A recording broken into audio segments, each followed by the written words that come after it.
The Junkers G38 was a truly one-of-a-kind aircraft that captured the imagination of the world. Built in Germany in the late 1920s, it was a massive airplane with a unique design. Its wings were so large that they had passenger cabins inside them. This made it not only a marvel of engineering, but also a luxurious way to travel for its time. The G38 was used for both passenger and cargo flights, standing out for its futuristic look and innovative ideas. In this video, we'll explore the incredible story of this giant aircraft and why it remains unforgettable today. Its design. The Junkers G38 was an incredible aircraft that caught everyone's attention back in the late 1920s and 1930s. What made this airplane so unique was its massive size and the fact that it had cabins inside its wings. Imagine being able to look out of the wing of a plane while flying. That's what the G38 offered. One of the first things people noticed about the Junkers G38 was its enormous wings. The wingspan stretched an impressive 44 meters, or 144 feet, making it one of the largest planes of its time. The wings weren't just big, they were also thick. These thick wings housed fuel tanks, the engines, and even passenger cabins. It was a bold design choice that had never been seen before. The wings also had a low, cantilever design, meaning there were no extra struts or supports holding them up. This clean design helped reduce drag, the resistance a plane feels when moving through the air, and made the G38 look sleek despite its massive size. The G38 also had a unique look that was typical of Junkers airplanes. It featured a corrugated metal skin with ridges running along its body and wings. This design wasn't just for looks, it made the plane stronger and more resistant to damage. The corrugated surface also helped improve airflow over the plane, making it more efficient. Now, the idea of putting cabins in the wings was revolutionary. The wings were so thick that engineers were able to build small rooms inside them. These cabins had windows, which allowed passengers to look straight out at the engines and the world outside. This unique design gave the G38 a futuristic feel, even though it was built almost 100 years ago. Inside the wing cabins, passengers had comfortable seats and plenty of space to move around. This design made flying on the G38 feel more like being on a luxurious train rather than a cramped airplane. The fuselage, or main body of the plane, was also unique. It had two decks, like a double-decker bus.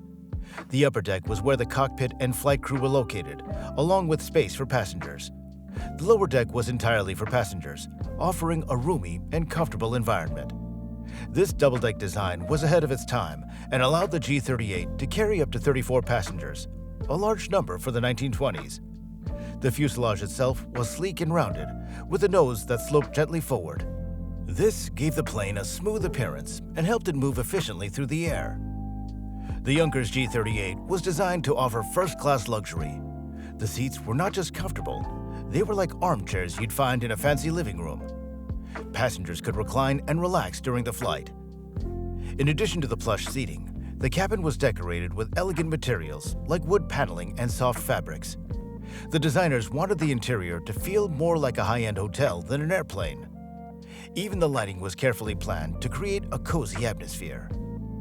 Flying on the G38 was like staying in a flying hotel. Passengers had access to a dining area where they could enjoy meals prepared on board. The food was served on real plates with proper cutlery, making the experience feel very special. There was also a lounge area where passengers could stretch their legs, read, or simply enjoy the view. Some flights even offered newspapers and magazines for entertainment. Remember, this was a time before in-flight movies or Wi-Fi, so these small touches made a big difference.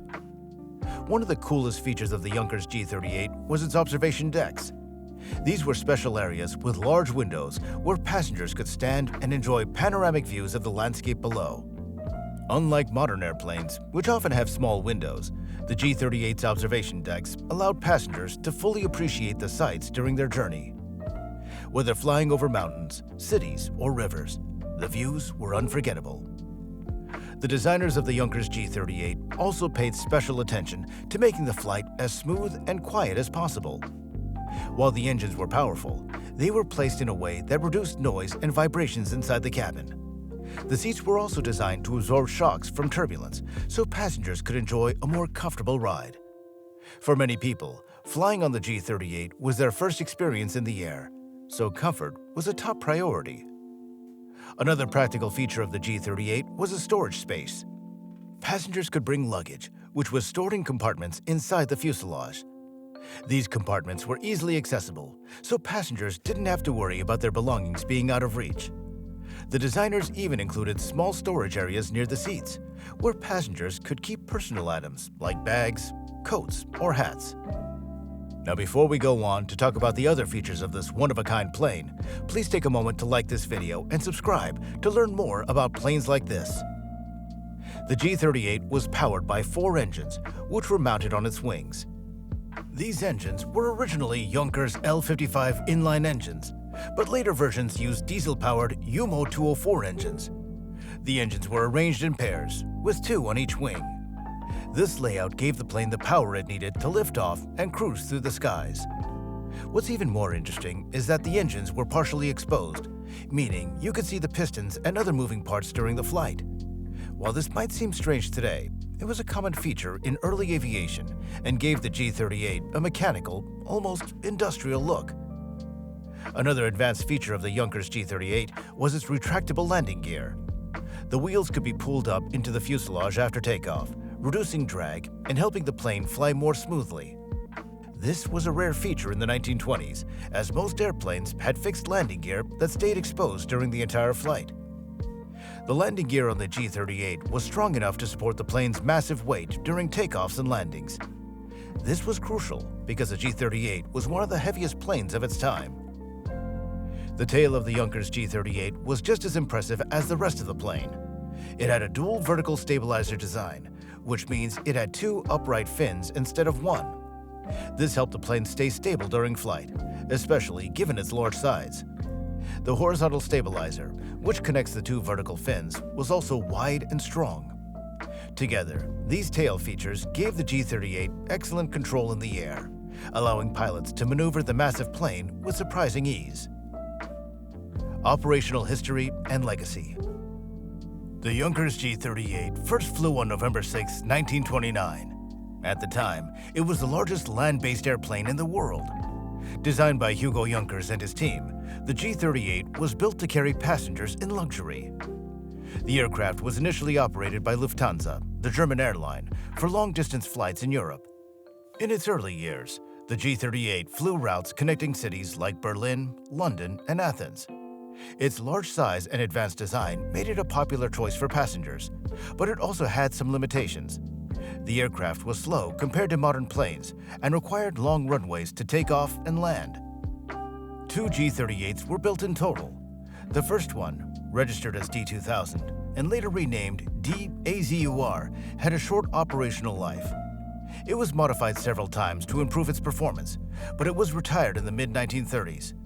The second aircraft, the D2500, also served with Lufthansa and was later used by the German Air Force for transport missions during World War II.